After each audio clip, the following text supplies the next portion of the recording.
सामी साहिब हिक श्लोक में चवनि था, मूरख कर न ख्वार 84 में पाण खे, अॻहीं रुलिए केतिरो हाणे थी होशियार, मिली महद जनन सां पंहिंजो कर उधार, अहिड़ो समो सार सामी लहंदे की न की। सामी साहिब मूर्ख अज्ञानी इंसान खे उपदेश कंदे ऐं सम्झाईंदे चवनि था त जीव खे 84 लख जन्मनि में भिटकणो पवे थो। मूर्ख कर न ख्वार 84 में पाण खे, मसे मसे तोखे मनुष्य देही प्राप्त थी आहे।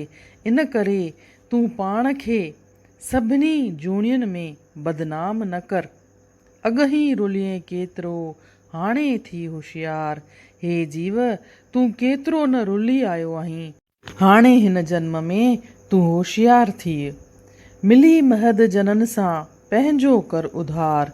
तूं संतन महापुरुषनि या सतगुरुनि जो संग करे पंहिंजो जीवन सफलो कर।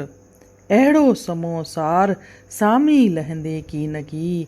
तूं मोख हासिल करण लाइ, पंहिंजो उद्धार करण लाइ तोखे वरी अहिड़ो वक़्तु कोन मिलंदई, वरी मनुष्य जनम प्राप्त तोखे कोन थींदई। प्रोफेसर हरद्वाणी साहिब हिन जी ॻुझी माना हिन रीति ॿुधाइनि था, मनुष्य जो जनम हिकु भेरो ई प्राप्त थींदो आहे। सभिनी प्राणियुनि में मनुष्य जो जनम मिलणु श्रेष्ठ आहे। नरदेही धन आहे।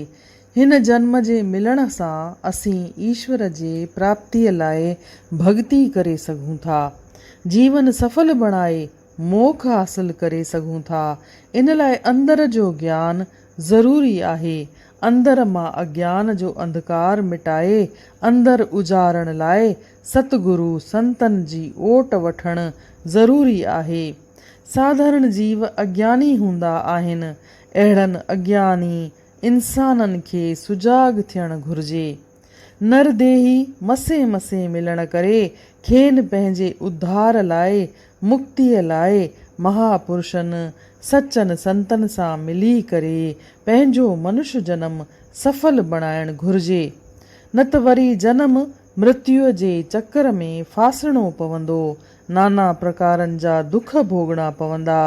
संत कबीर जे लफ़्ज़नि में, रात गंवाई सोए कर, दिवस गंवायो खाए, हीरा जनम अमोल था, कौड़ी बदले जाए। सामीअ वेद सुणाया किताब जो कवर पेज।